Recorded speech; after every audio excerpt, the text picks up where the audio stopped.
बातमी पाहूयात। राजकारणात कधीच कुणी कुणाचा कायमचा शत्रू किंवा कायमचा मित्र नसतो।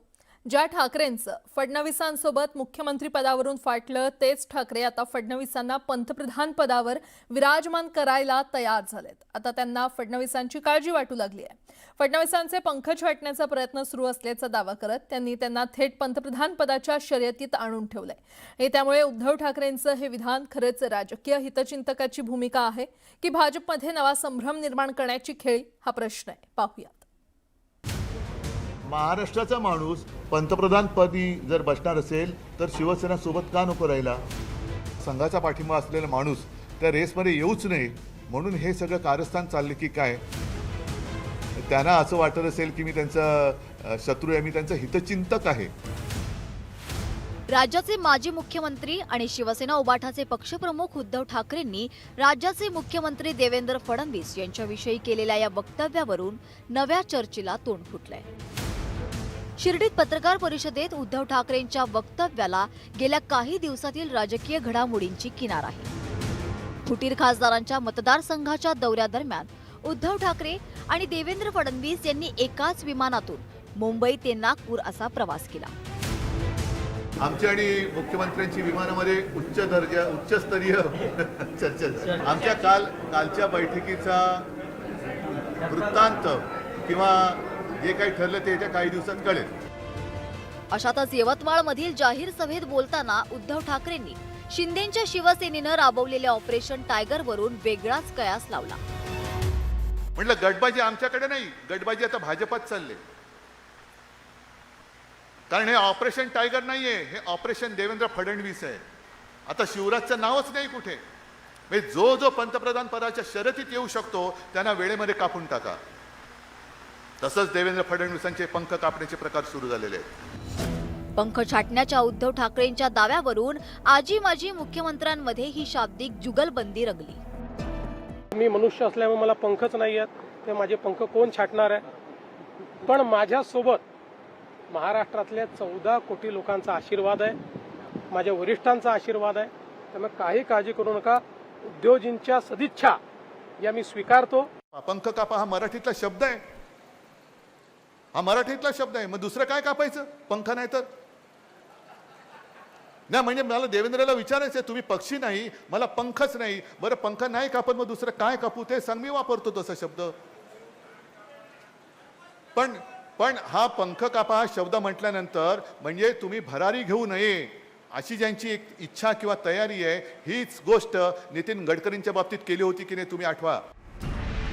एकीकडे फडणवीसांचे पंख छाटण्याचे प्रयत्न सुरू असल्याचा दावा ठाकरेंनी करत फडणवीसांना थेट पंतप्रधान पदाच्या रेसमध्ये आणून ठेवलंय। महाराष्ट्राचा माणूस पंतप्रधान पदी जर बसणार असेल तर शिवसेना सोबत का नको राहिला? मला देवेंद्र फडणवीसांची मनापासून काळजी वाटते।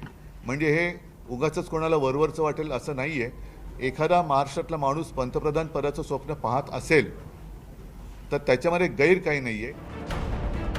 शिंदेच्या शिवसेनेनं राबवलेल्या ऑपरेशन टायगरचा उल्लेख करत यामागे 2029 मध्ये पंतप्रधानपदी येण्याची अमित शहांची खेळी असल्याचा आरोप उद्धव ठाकरेंनी केलाय। उद्धव ठाकरेंनी यावेळी एकनाथ शिंदेच्या शिवसेनेला लक्ष्य केलंय।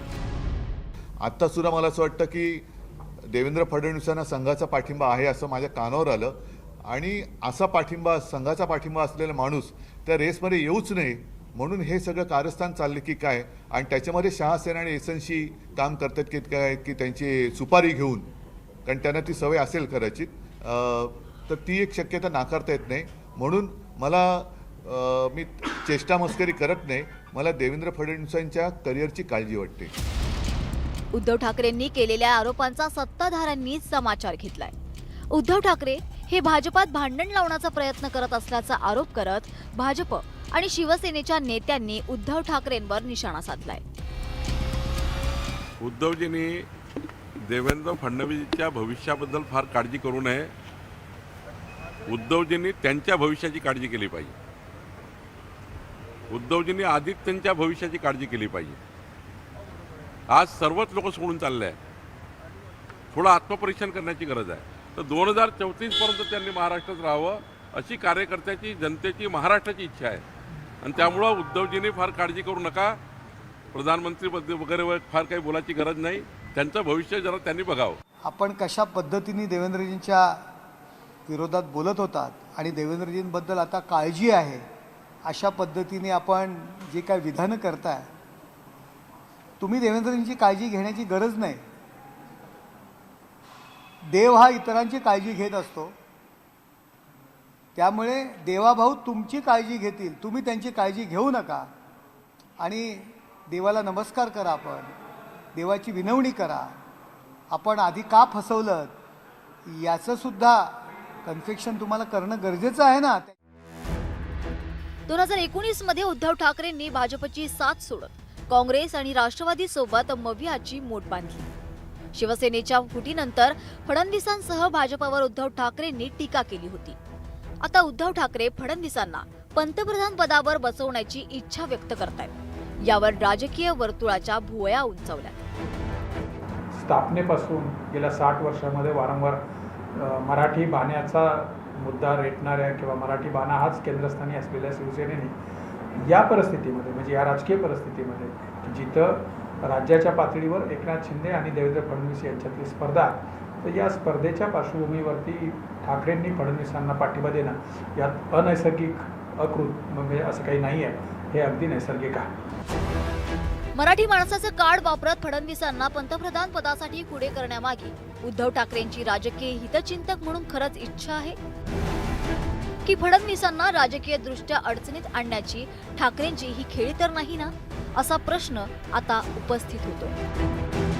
नरेश बोबाटेसह ब्युरो रिपोर्ट, न्यूज 18 मराठी.